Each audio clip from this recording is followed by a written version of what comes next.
everybody, and a very warm welcome to today's session of Coffee with Genially. And I'm very, very happy to be joined here by John Kilroy, who is the founder of the Digital Learning Institute in Ireland. So the Digital Learning Institute is an educational institution that offers certificates and diplomas in digital learning and works with professionals in this space to help them advance in their skills and in their career.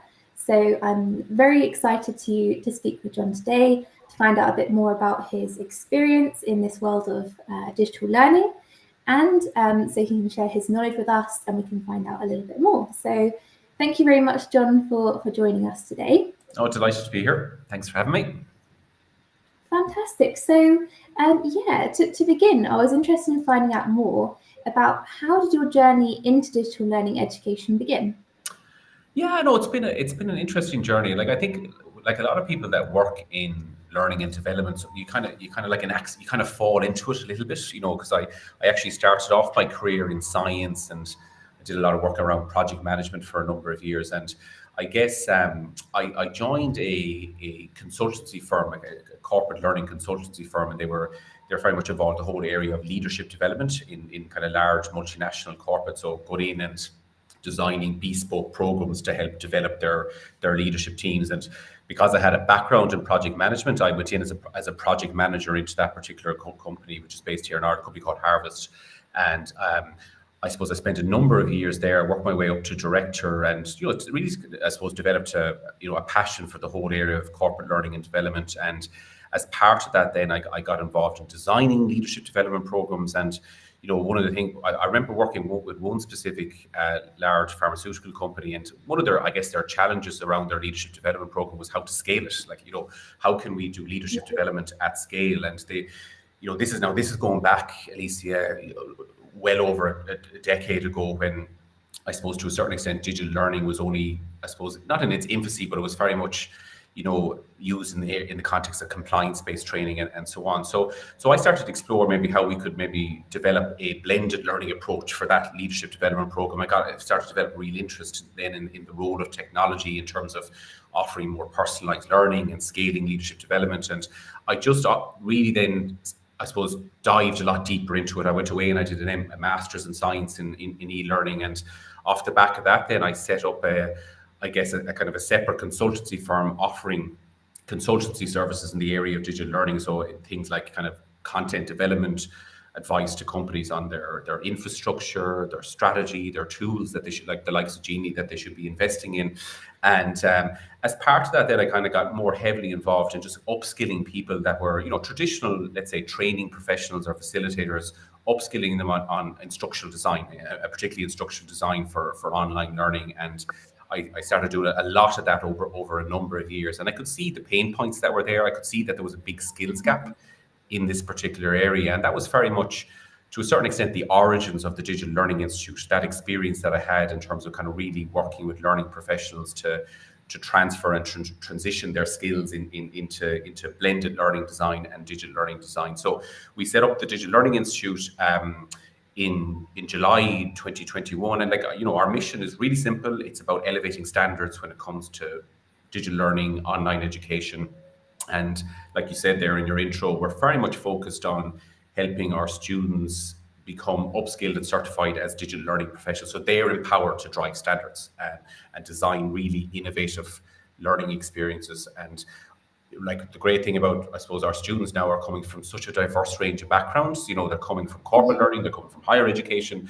We've got teachers that are transitioning into this space. We've got people that are working as language training, and they're all big fans of Genially as well, which is great. So we try to expose them to a wide variety of tools, and they're working on real life projects, and they're working on tools like Genially to help them bring those projects to life. And so I think so. It's been a really interesting journey and a lot of change over those years as well. Like I said, in the early stages where e-learning was very much, I remember the first project, it was on like a CD-ROM, like you were, and then you were moving into more your classic e-learning courses for compliance-based training, then starting to look at it, how it could work as part of blended learning, and obviously the phase we're in now, which is, I suppose, that disruption we have with generative AI, I guess.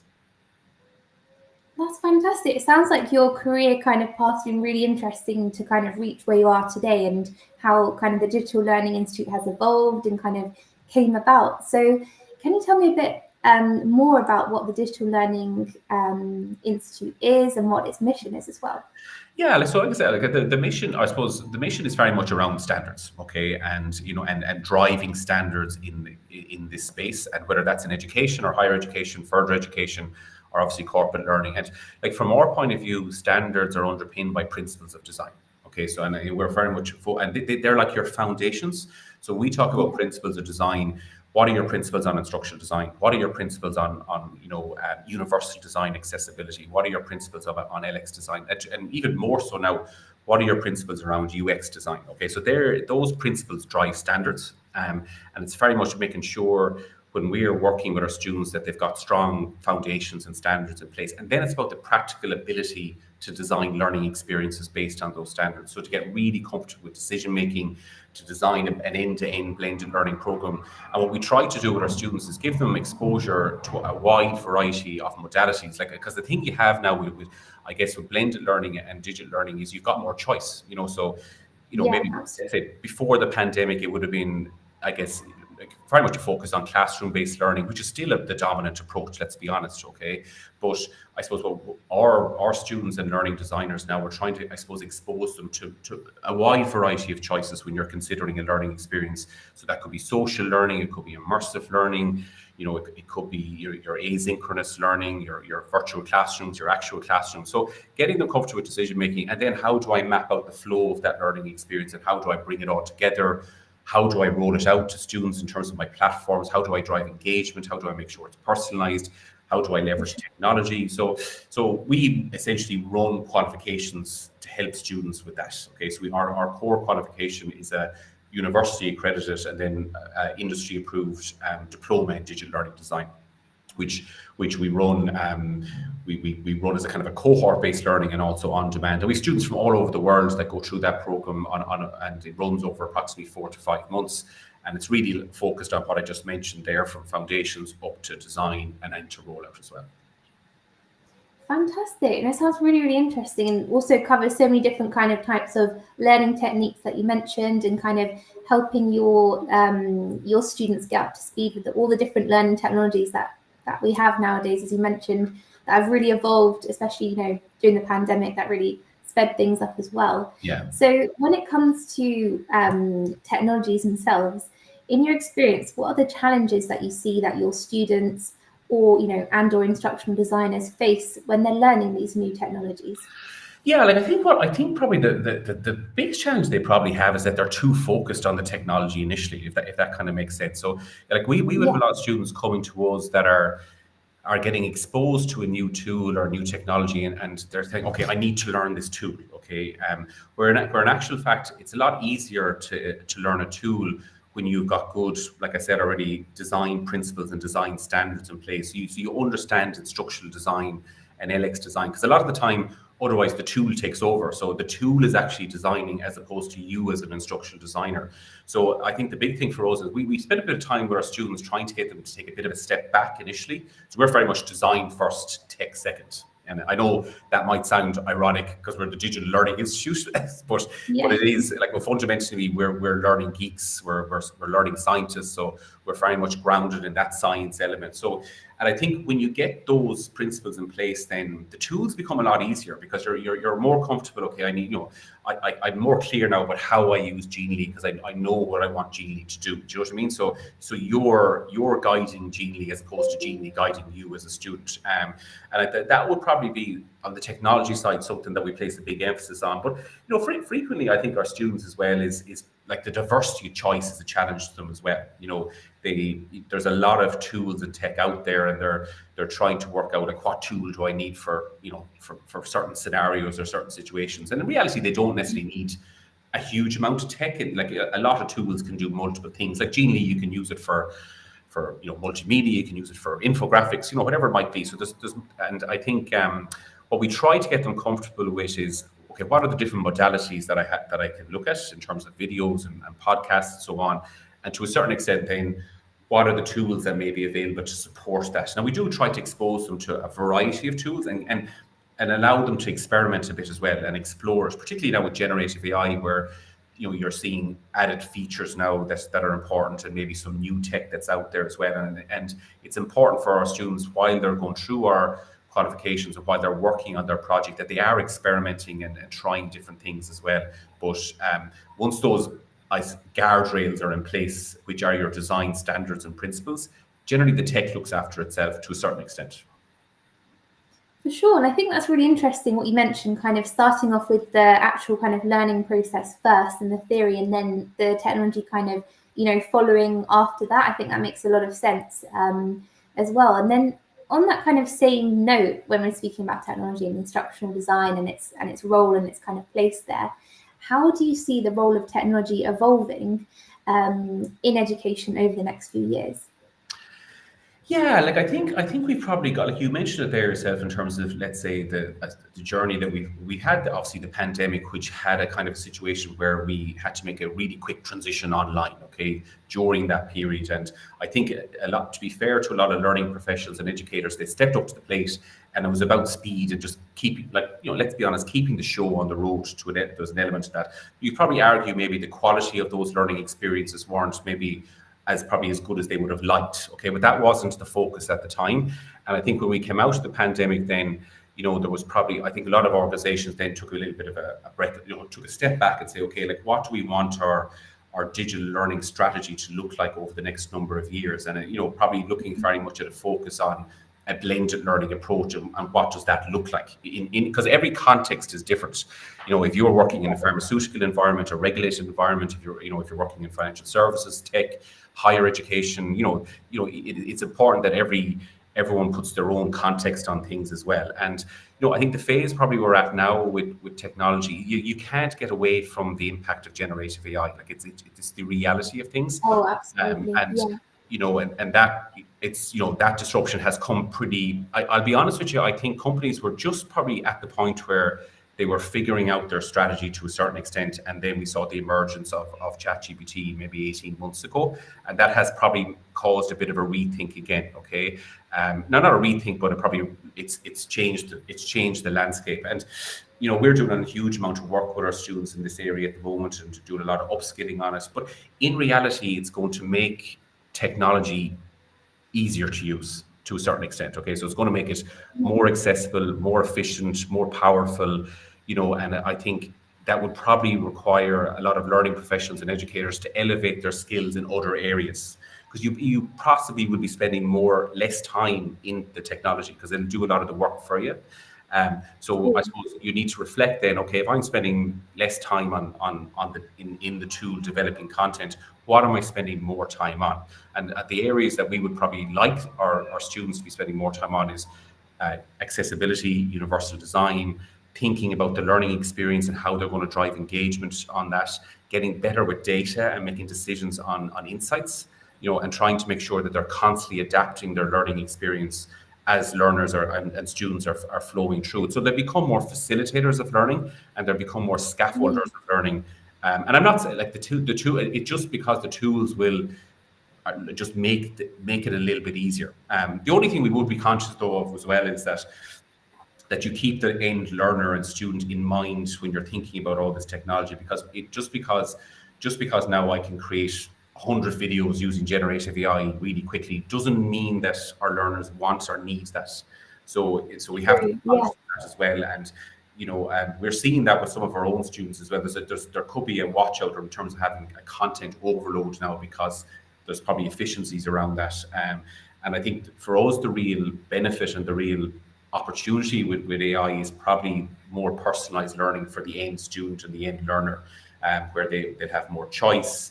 They'll have access to, let's say, things like an AI tutor. So from people with learning difficulties or just general accessibility, I think that's going to be really beneficial. And as learning designers, we just need to make sure we don't get pulled into maybe making decisions that are not learner focused and student focused. And that would be important as well.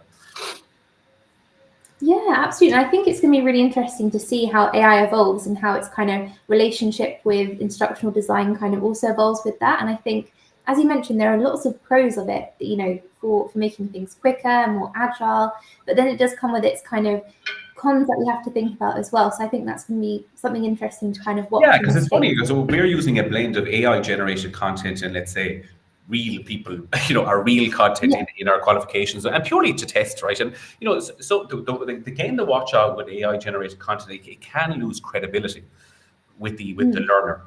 Because sometimes, like, if you think about the role of subject matter experts, they provide credibility to content, and they provide context to learning experiences as well. And we have to make sure that we watch that a little bit as well, that we get that blend right. Because if there's a lack of credibility, there'll be a lack of engagement. If there's a lack of engagement, there'll be a lack of learning transfer as well. So I think we're still in that exploring this, and I'm glad this year that we're starting to see a lot more use cases now with generative AI. It's much more like, I think last year was a lot about playing around and experimenting with it.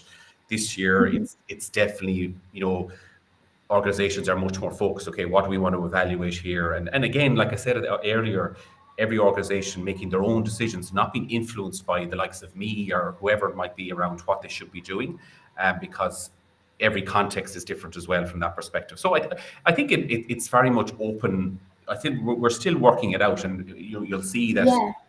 the tech is, generative AI is constantly evolving. Like we saw Growing. their intelligence last week as well. So it's it's just trying to keep up to date is a Absolutely. challenge in itself.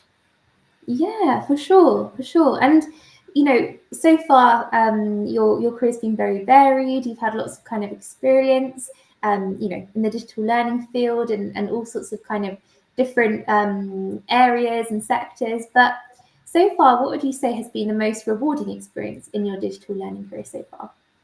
Yeah, like it's a good question. Like, I mean, there's been loads of, I suppose, ups and downs, and to a certain extent. But I think for me, the most rewarding element all the time is the impact we're having on our students' lives and our students' careers.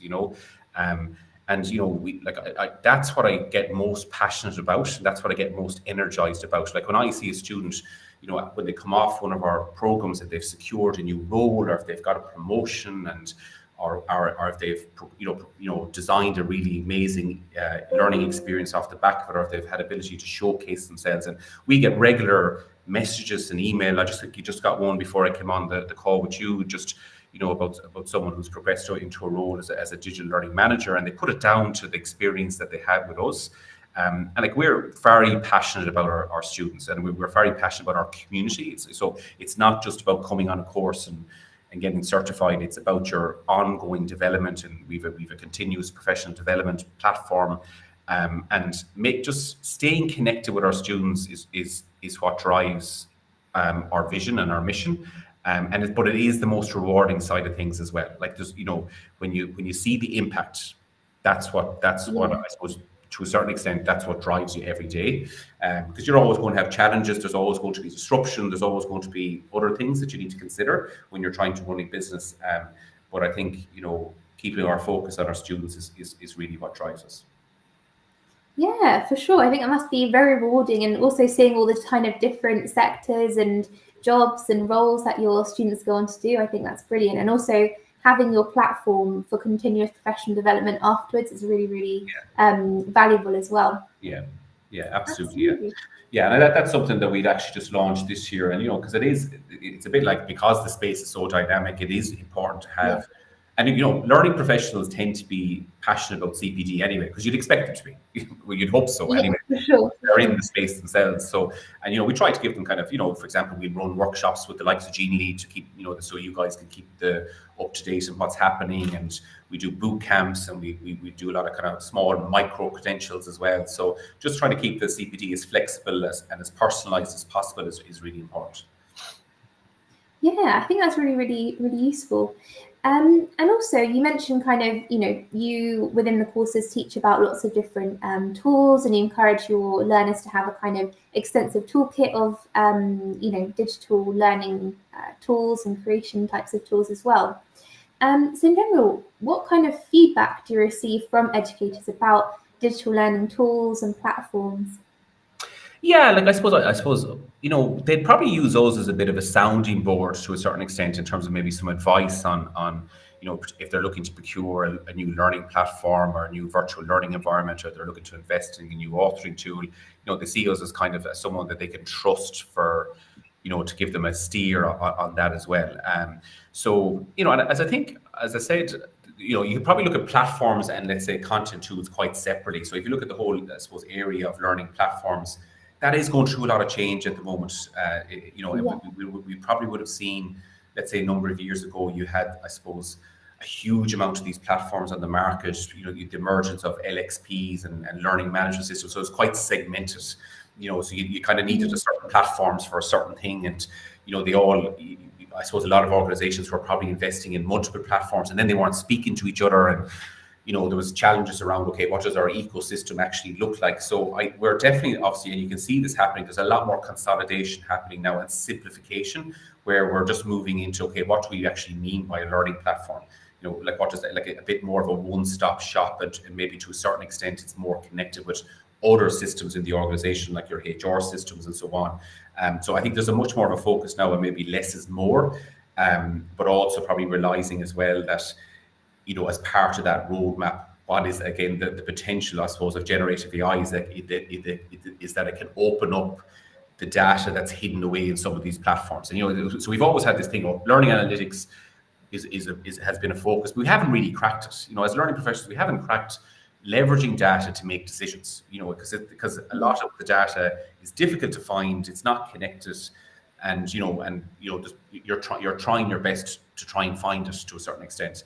But we will see now, again, and I don't keep going on about AI, but we will see that doing a lot of the heavy lifting in terms of doing the analysis of the data, allowing systems to be more connected. So then, as learning professionals now, we'll have insights at our fingertips. That's the reality of it. And I think that it's the platforms that, I suppose, get to that point quickest will probably be the winners to a certain extent, in terms of learning platforms. And we are starting to see that at the moment in terms of that consolidation happening. I think on the tool side of things, like, I think a lot of the time, you hear there is an element of simplicity with the tools as well. And that's probably one of the big benefits of Genially, for example. The feedback that we get from our students is it's just really simple tool to use. But, and a lot of them will be quite similar to that as well. But also that it's ideally multifunctional, because I mentioned there at the start, how many of these tools do I need to invest in? And, if all these AI tools, and then, like, do I need a repertoire of 50 tools, and not so much, right? I mean, I think it's about ideally finding the tools that can do a wide variety of things for you, and they're out there, like the likes of Genially. Those tools are there that you can use as a kind of a multi-purpose, that they do a lot of the, because a lot of learning designers are not graphic designers by trade, they're not UX designers, so you are looking for tools that will do that work for you through templates and guidance around that as well. And I think, that's probably some of the elements that our students are looking for. Okay, so I think platforms and tools are probably in two kind of parallel considerations, but obviously they interconnect as well. Absolutely, I think that would be something really important to focus on, as you mentioned, the kind of becoming more data driven and having that kind of simplicity, streamlining things, and really interesting what you mentioned as well with different platforms communicating with each other. I think that makes total sense to kind of keep all your data kind of nicely together and organized and everything like that. And you also mentioned that you use Genially quite extensively at the Digital Learning Institute. So what is your favorite Genially feature, and how does the tool differentiate itself from others? Yeah, so I suppose we use Genially in a couple of different ways. So we use it from a student perspective. We kind of encourage and allow our students to use it as part of their. So our programs are underpinned by a project that they have to do. So they actually have to design a learning experience, and we try to get them obviously to leverage tools as they're going through it. And we find that a lot of our students are using Genially, and the feedback we get is that they can use it for loads of different things. It could be for a poster, for an infographic, or for a more structured e-learning course. And they do, like I mentioned already, the ease of use is definitely a big benefit to our students as well, particularly around the templates that there's templates available that you can pull down. It's quite a user-friendly experience, which a lot of tools don't necessarily always have that, right? So we like a lot of we get really good, strong feedback from our students on their experience of using Genially on their project work from that perspective as well. And then internally ourselves, we use it. What we try to do with our students is kind of have a mixture of different types of content. You know what I mean? So we might have video-based learning, and we might have more structured e-learning courses, and then we use Genially a lot for like toolkits.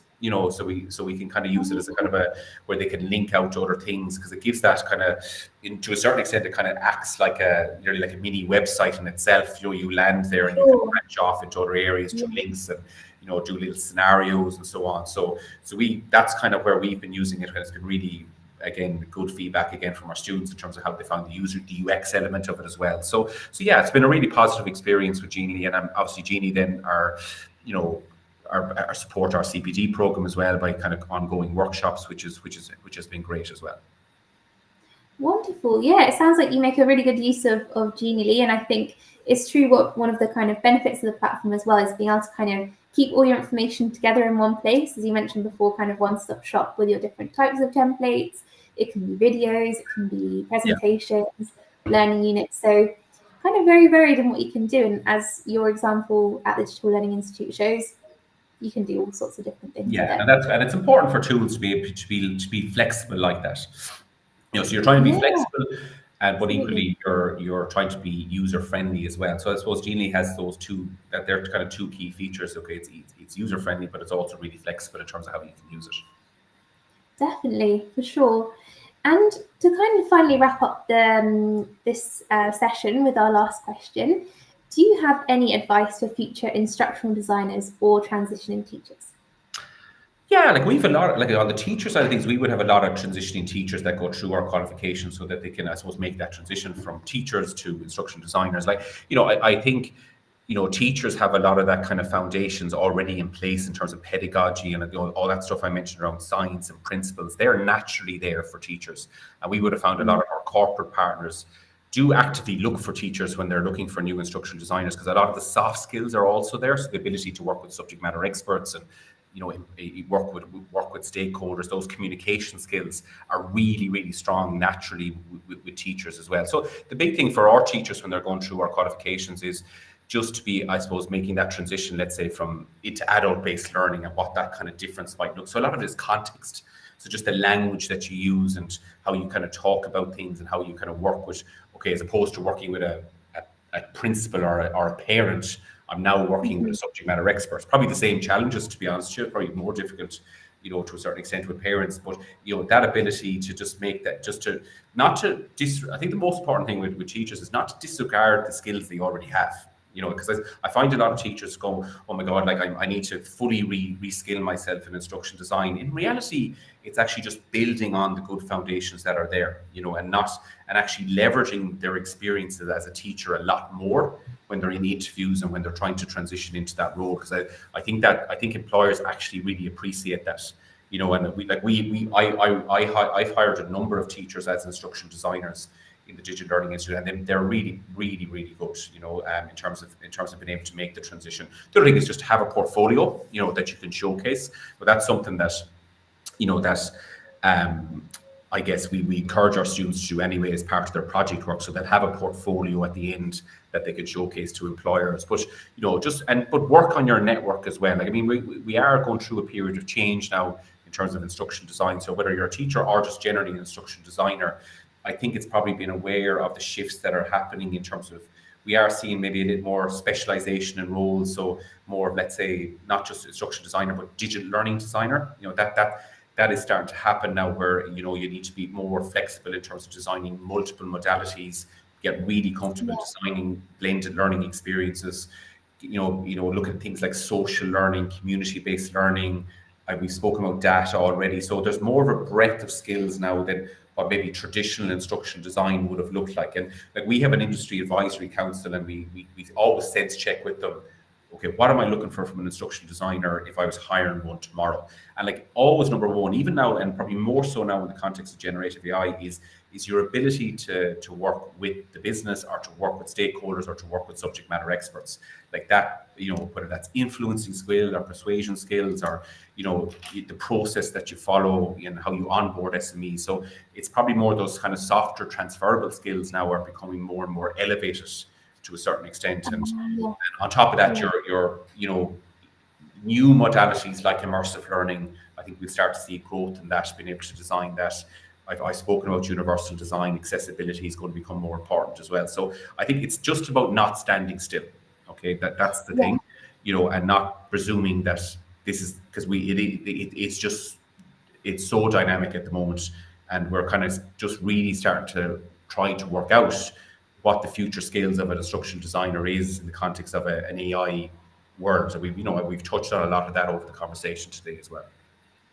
Yeah, absolutely. I think it's really, really valuable, advice. And I think it's so important, as you say, how things are kind of evolving right now, to keep up with the skills needed to kind of go along with those changes. And I think always keeping an eye on the future and what's to come is really, really important to always be one step ahead. Yeah, and that's about just networking. So just keeping your, and that's a big thing for us in Digital Learning Institute, is that we've got a really strong community. So our communities are connected with each other, and they're always supporting each other. Like, we're regularly posting new job roles. We run career workshops as part of our CPD program. So that's really important, that you have a community that you can lean on. And that would be an important aspect for us as well. Yeah, absolutely. Something really important to consider. So yeah, well, thank you very, very much, John, for your time today. I've really enjoyed our conversation and learning more about your background and everything that you've done till now, and also learning more about how the Digital Learning Institute came about, and all the valuable, knowledge and courses and diplomas that you guys offer to instructional designers and those who are in the digital learning space. And lots of great advice as well for those who want to get started in this area of work. And also, we've discussed some really interesting points about the future of instructional design and what's to come. So thank you so much for taking part in this session with Coffee with Genially.